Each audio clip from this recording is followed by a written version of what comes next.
Gabriel a défini ce qu'est un entrepreneur. Je vais revenir dessus. Un entrepreneur, c'est quelqu'un qui crée et dirige une entreprise. Comme il a bien souligné, c'est différent avec le commerce. Quand on parle d'entrepreneuriat, on voit directement l'entreprise. Et dans cette speech, je vais revenir pour vous montrer les différentes tailles d'entreprises qu'on peut créer. Un entrepreneur, c'est un individu qui observe dans un environnement les opportunités et il arrive à réunir les moyens financiers, matériels, humains pour atteindre l'objectif, exploiter cette opportunité en vue de créer de la valeur. La création de la valeur, c'est la création de la richesse. Quand on parle de la création de la richesse, il est question de l'argent, de l'indépendance et même de la réalisation de soi. Nous allons y revenir sur ça. Mais parlons tout d'abord des objectifs. Quels sont les objectifs poursuivis par un entrepreneur? Un entrepreneur a plusieurs objectifs à atteindre, mais je vais vous parler des 5 objectifs. Le premier objectif d'un entrepreneur, c'est avoir les revenus financiers en quantité suffisante pour réaliser son projet. Les ressources financières. Avant qu'on puisse faire la photo des familles, vous avez suivi l'intervention du secrétaire général qui nous a parlé du fonds que notre pays met en place pour soutenir les entrepreneurs. Mais si tu n'es pas informé, comment tu sauras où attraper ces fonds pour financer ton projet? Aucun entrepreneur, le coach est là, il ne va pas me contredire. Aucun entrepreneur, nous parlons de vrais entrepreneurs, n'a réussi à mettre en place son entreprise seul, ex nihilo, seul, sans accompagnement de la banque, sans accompagnement des institutions financières. Zéro. Il faut être coaché, informé pour avoir les financements et aller de l'avant. D'où la connaissance des structures qui financent et qui soutiennent les entrepreneurs est un atout majeur pour réussir son acte entrepreneurial. Deuxième objectif d'un entrepreneur, c'est atteindre la liberté financière ou l'indépendance financière. Mais c'est quoi l'indépendance financière? C'est dans ton acte entrepreneurial, arriver à un point où tu ne t'inquiètes plus d'argent. Tu ne t'inquiètes plus, qu'est-ce que je vais manger demain? Comment mes enfants vont aller à l'école? Si je tombe malade, qu'est-ce qui va m'arriver? Tu ne t'inquiètes plus. Donc tu as passé le seuil de s'inquiéter des nécessités primaires de la vie. Tu es à l'abri des besoins. Alors un entrepreneur qui commence doit viser à atteindre l'indépendance financière pour être libre financièrement sur tous les besoins primaires de la vie. Troisième objectif d'un entrepreneur, c'est la satisfaction qui résulte d'un travail bien fait. Un entrepreneur doit viser l'excellence. Quand tu fais quelque chose, ça doit être parfait. Même si tu vends les beignets, la façon dont un entrepreneur vend les beignets et la façon dont un commerçant vend les beignets, ça doit être différent. Différent. Nickel. Propre. Visez l'excellence. Et cela va vous aider. Si vous visez l'excellence, vous faites très bien ce que vous faites, l'argent va suivre automatiquement sans effort. Quatrième objectif en tant qu'entrepreneur, c'est faire les profits, faire les intérêts, réaliser les profits et les intérêts. Un entrepreneur ne travaille pas gratuitement. Même le coach Gabriel, il ne travaille pas gratuitement, il travaille pour l'argent. Coach, je mens? Et je suis cher. Vous comprenez? Vous comprenez? Ne travaillez pas gratuitement, ne travaillez pas gratos. travailler pour gagner quelque chose. Tout ce que vous faites, faites-en pour gagner quelque chose derrière. Cinquième objectif pour un entrepreneur, c'est viser la croissance. Les coachs, nous allons parler sur ça. Il ne faut pas stagner. Tu fabriques 3, 4 sacs aujourd'hui. Demain, il faut en faire 20. Demain, après-demain, il faut en faire 100. Et demain, après-demain, il faut en faire 1000. Il faut en faire 2000. Il faut en faire 10 000. Et vendre gratuitement. Et vendre, pardon, rapidement, voulais-je dire. La croissance. L'expansion. Vous avez commencé quelque chose ici, où vous faites vous-même. Formez quelqu'un, mettez ça à Kingasani, il va travailler pour vous et vous allez tirer les intérêts, les dividendes et le bénéfice. Vous avez créé une entreprise, faites en sorte que cela puisse croître. Je vais parler de ça tout de suite. Que cela puisse croître et aller de l'avant. Nous, au Congo et en Afrique, quand on parle d'entreprise, nous avons peur. Mais laissez-moi vous dire, vous tous qui venez exposer ici, si vous étiez coachés, si vous étiez informés, vous serez déjà des chefs d'entreprise. Pourquoi? Parce que il y a plus ou moins 1, 2, 3, 4, 5 types d'entreprises. La première, c'est ce qu'on appelle micro-entreprise ou très petite entreprise. Ça commence de 0 à 10 travailleurs. Donc toi-même, si tu as 2, 3, 4 personnes qui travaillent pour toi, vous êtes déjà dans micro-entreprise. Et à la DGI, guichet unique, vous avez un document qui vous permet de fonctionner. Vous travaillez avec ça. Et quand les gens viennent passer, vous brandissez votre RCSM. Je suis dans micro-entreprise. Si le financement arrive, on va vous financer. Mais sans RCSM, sans document, difficile d'obtenir le financement. Donc, avec moins de 10 personnes, tu peux faire ton entreprise, micro-entreprise ou très petite entreprise.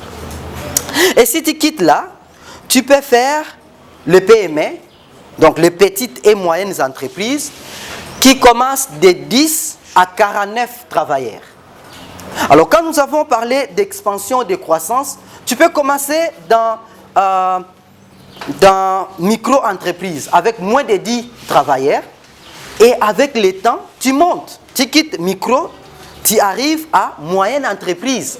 15, 20, 30 travailleurs qui travaillent pour toi. Et vous avez des entreprises de taille intermédiaire. Tu commences de 50 à 249 travailleurs. Et après, vous avez des grandes entreprises qui commencent de 250 au-delà des travailleurs.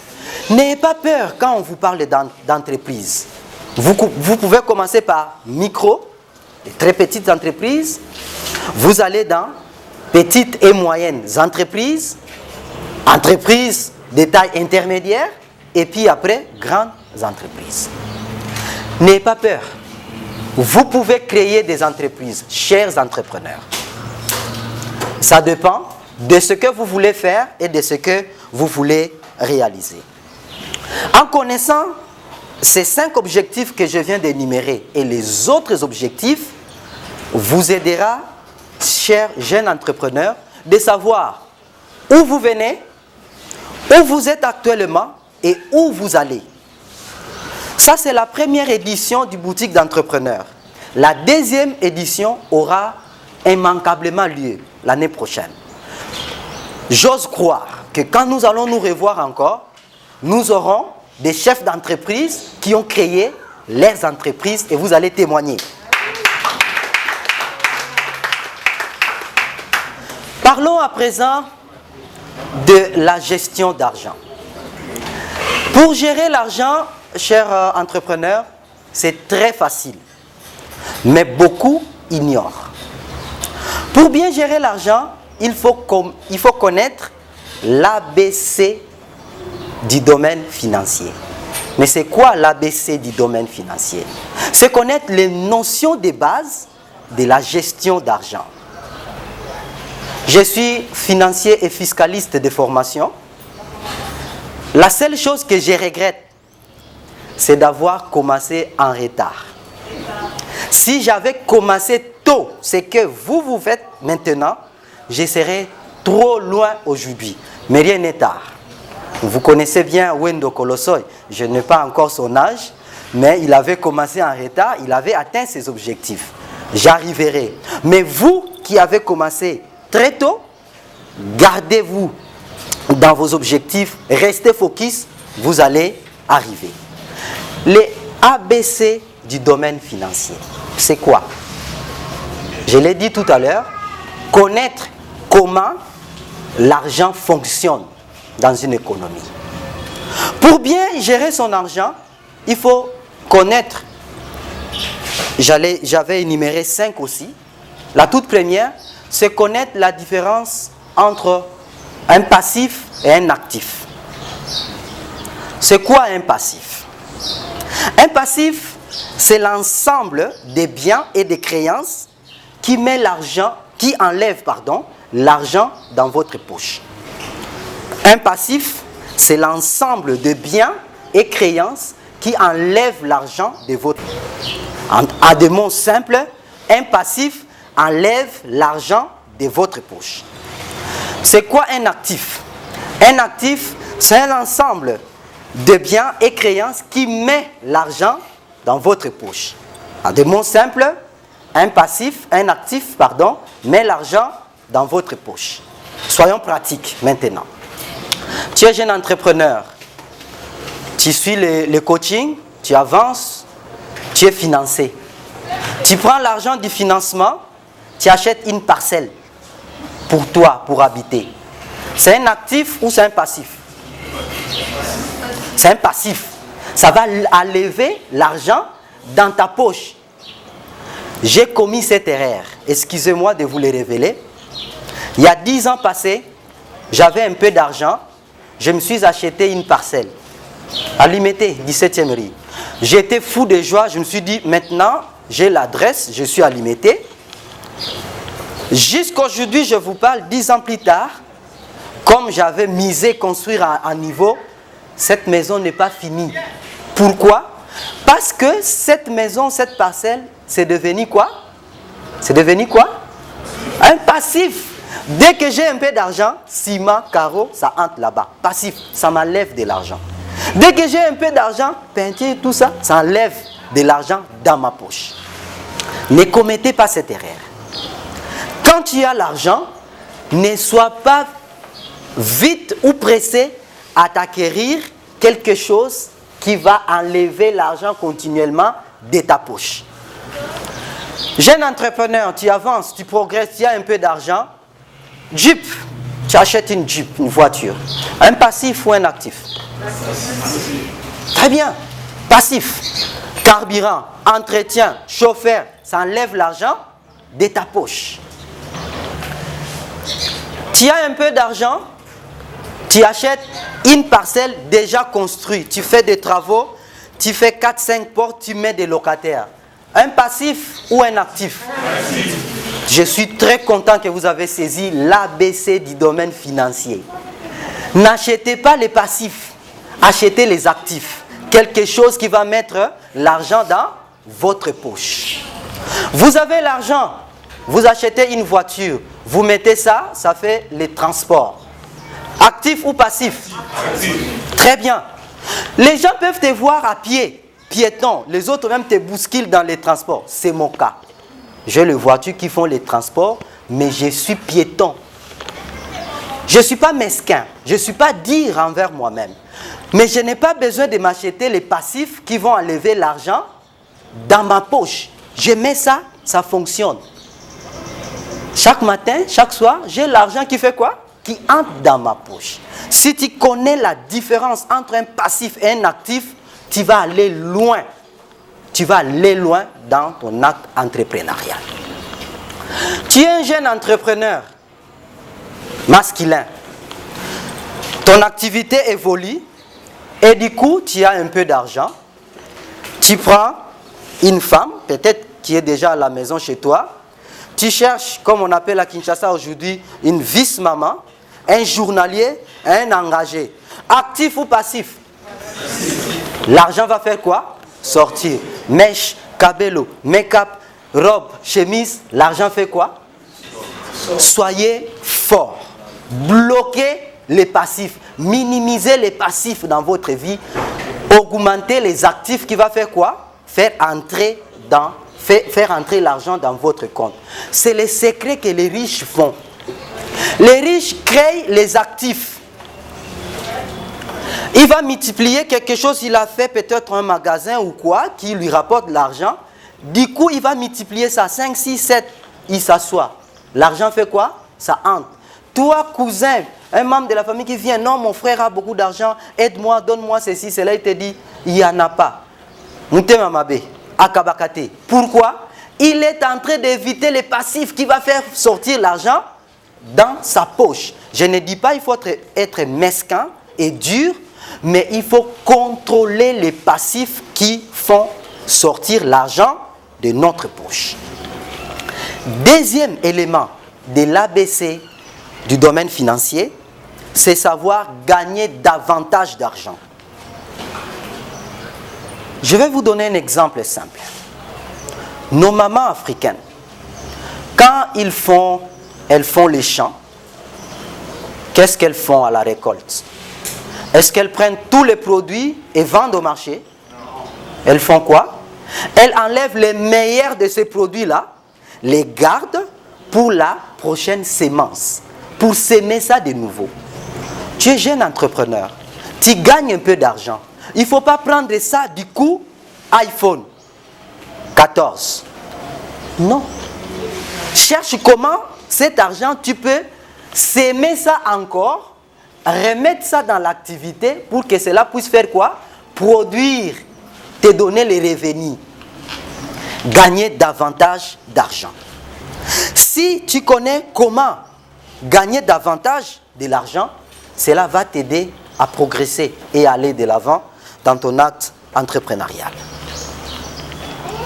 Troisième étape ou secret pour bien gérer son argent, c'est savoir protéger son argent.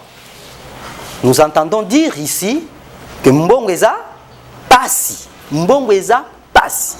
Et les autres même me font rire pour dire Yiba ata 1000 francs au monande barosalayo. C'est pour comprendre que trouver l'argent c'est difficile.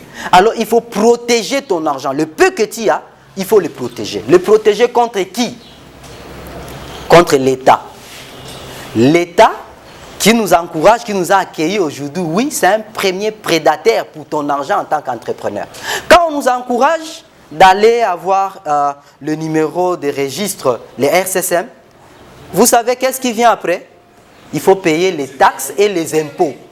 Maintenant, il faut savoir comment les impôts et les taxes, le système fiscal de ton pays fonctionne pour que tu payes ce qui est normal pour toi, pour que tu ne payes pas plus.